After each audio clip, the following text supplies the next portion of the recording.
IPS IAS ಅಧಿಕಾರಿಗಳು ಕೊಟ್ಟಿರ್ತಕ್ಕಂಥ ಕೆಲಸ ಮಾಡಿದ್ದಾರೆ. ಕಾರ್ಯಕರ್ತರಿಗೂ ಬಿಟ್ಟೆಲ್ಲ ಕಪಾಳ ಮೋಕ್ಷ ಮಾಡಿದ್ದಾರೆ. ಮಹಿಳಾ ಮುಖಂಡರಿಗೂ ಸಹ ಬಹಳ ಅವಮಾನ ಮಾಡಿದ್ದಾರೆ. ಸನ್ಮಾನ್ಯ ಸಿದ್ದರಾಮಯ್ಯನವರು ಬಹಳ ಹಿರಿಯ ರಾಜಕಾರಣಿ. ಅವರು 16 ಬಜೆಟ್ ಮುಗಿಸಿದ್ದೀನಿ, ನಾನು 16 ಬಜೆಟ್ ಮುಗಿಸಿದ್ದೀನಿ ಅಂತ ಹೇಳ್ತಾರೆ. ಅವ್ರ ಕಡೆ ಹೇಳ್ತಾರೆ. ಸಿದ್ದರಾಮಯ್ಯನವರೇ ಹಿರಿಯ ರಾಜಕಾರಣಿ. ನಿಮ್ಮ ವಿಚಿತ್ರವಾದ ವರ್ತನೆಗಳು, ಗೊಂದಲಗಳಿಂದ ರಾಜ್ಯದ ಜನಕ್ಕೆ ಬಹಳಷ್ಟು ಬೇಸರ ಆಗಿದೆ. ನಿಮ್ಮ ಬಗ್ಗೆ ಇರ್ತಕ್ಕಂಥ ಗೌರವನೂ ಕಡಿಮೆ ಆಗಿದೆ. ನೋಡಿ, ಸನ್ಮಾನ್ಯ ಸಿದ್ದರಾಮಯ್ಯನವರು 22ನೇ ತಾರೀಕು ಪಹಲ್ಗಾಮ್ನಲ್ಲಿ ನಡೆದಂಥ ಘಟನೆ ಭದ್ರತಾ ವೈಫಲ್ಯ ಅಂತ ಹೇಳಿದೆ. ಕಳೆದ 3 ದಿವಸಗಳ ಹಿಂದೆ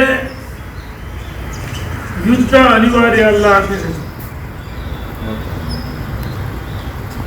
ಅವರ ಹೇಳಿಕೆಯನ್ನು ಖಂಡಿಸಿ ಮತ್ತು ಹೋದ ಜೀವಗಳು ವಾಪಸ್ ಬರ್ತವಂತ ಕೇಳಿದರು. ಹೇಳಿಕೆಯನ್ನು ಖಂಡಿಸಿ ಭಾರತೀಯ ಜನತಾ ಪಾರ್ಟಿಯವರು ಸಿದ್ದರಾಮಯ್ಯನ ವಿರುದ್ಧ ಅಲ್ಲ, ಮುಖ್ಯಮಂತ್ರಿಗಳು ದ್ವಂದ್ವವಾದ ಹೇಳಿಕೆಗಳಿಂದ ನಿನ್ನೆ ಸಹಜವಾಗಿ ಪ್ರತಿಭಟನೆ ಮಾಡಿದರು. ಮುಖ್ಯಮಂತ್ರಿಗಳು ಆವೇಶಭರಿತರಾಗಿ ತಾಳ್ಮೆಯನ್ನು ಕಳೆದುಕೊಂಡರು. 6 ಕೋಟಿ ಜನರ ಪ್ರತಿನಿಧಿತ್ವ ತಾಳ್ಮೆಯನ್ನು ಕಳೆದುಕೊಂಡು ಯಾವನ ಎಸ್ ಬಾರಲಿ, ಯಾವನ SP ಬಾರಲಿ, ಯಾವನ SP ಬಾರಲಿ ಹೇಳಿಕೆಗಳು.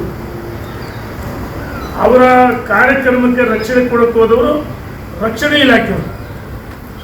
ಆದರೆ ಸಿದ್ದರಾಮಯ್ಯನವರೇ, ನೀವು ನಿಮ್ಮ ತಾಳ್ಮೆಯನ್ನು ಕಳ್ಕೊಳ್ಬಾರ್ದಾಗಿತ್ತು. ವಿಚಿತ್ರವಾಗಿ ನಿನ್ನೆ ಸಾರ್ವಜನಿಕವಾಗಿ ನಿಮ್ಮ ವರ್ತನೆಯನ್ನು ಮಾಧ್ಯಮಗಳು, ಸಾರ್ವಜನಿಕರು ಖಂಡಿಸಿದ್ದಾರೆ. ASPಗೆ ಕಪಾಳ ಮೋಕ್ಷ ಮಾಡಕ್ಕೆ ಹೋಗಿದ್ರು. ಸಿದ್ದರಾಮಯ್ಯನವರು ಇದೇನು ಹೊಸ್ತ ಅಲ್ಲ. ಹಿಂದೆ ಹಿರಿಯ IPS ಅಧಿಕಾರಿ ಒಳಪಟ್ಟಿಡಿದ್ರು ವಿಧಾನಸೌಧದೊಳಗಡೆ ತಾಳ್ಮೆಯನ್ನು ಕಳೆದುಕೊಂಡು. ಕಳೆದ ತಿಂಗಳು IAS DC ಹೊಸಪೇಟೆ ಜಿಲ್ಲಾಧಿಕಾರಿಗಳಿಗೆ ಗೆಟೌಟ್ ಕೆಳಗಿಳಿ ಅಂತ ಹೇಳಿದ್ರು. ಅವರ ಕಾರ್ಯಕರ್ತರಿಗೆ ಕಪಾಳ ಮೋಕ್ಷ ಮಾಡಿದ್ರು. ಅದೇ ಮೈಸೂರಿನಲ್ಲಿ ಅವರ ಒಬ್ಬ ಮಹಿಳಾ ಮುಖಂಡರಿಗೂ ಸಹ ಅಪಮಾನ ಮಾಡಿದರು. ಸಿದ್ದರಾಮಯ್ಯನವರು IAS IPS ಮುಖಂಡರು ಕಾರ್ಯಕರ್ತರಿಗೂ ಅಪಮಾನ ಮಾಡ್ತಾರೆ. ಸಿದ್ದರಾಮಯ್ಯನವರೇ ನಿಮ್ಮ ಹೇಳಿಕೆಗಳಿಂದ ನಿನ್ನೆ ಪ್ರತಿಭಟನೆ ಮಾಡಿದರು. ಹೀಗೆ ಪ್ರಜಾತಂತ್ರ ವ್ಯವಸ್ಥೆಯಲ್ಲಿ ಆಡಳಿತ ಪಕ್ಷಕ್ಕೆ ಪ್ರತಿಪಕ್ಷ ಬೇಕು. ಹಾಗಾಗಿ ನೋಡಿ, ಆನೆ ಹೋಗ್ತಾ ಇರ್ತಾನೆ, ಮಾವುತ ಹಾಕಿರ್ತಾನೆ, ಆನೆ ನಡೆಯುತ್ತಾ ದಾರಿ ಅಂತ ನಡೀತಿರ್ತಾನೆ, ಅದಕ್ಕೋಸ್ಕರ ಮಾವುತ ಇರೋದು. ಹಾಗಾಗಿ ಪ್ರತಿಪಕ್ಷದ ಕಾರ್ಯಕರ್ತರು ಧರಣಿ ಮಾಡಿದರೆ, ಪ್ರತಿಭಟನೆ ಮಾಡಿದರೆ, ನೀವೊಂದು ರೀತಿ ಸರ್ವಾಧಿಕಾರಿ ಅಂತೆ, ಸದ್ದಾಂ ಹುಸೇನ್ ಅಂತೆ, SP ಯಾವನು ಬಾರ ಇಲ್ಲಿ, ಏನು IAS ಅಧಿಕಾರಿಗಳು ಕೆಳಗೆ ಇದೆ DCಗೆ.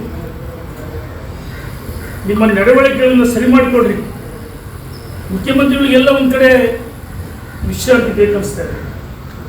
ಎಲ್ಲ ಒಂದು ಕಡೆ ಅವರಿಗೆ ಕುರ್ಚಿಯ ಬದ್ಧತೆ ಕಾಡ್ತಾ ಇದೆ. ಹಾಗಾಗಿ ಈ ರೀತಿ ವರ್ತನೆ ಮಾಡಿರ್ಬೋದು.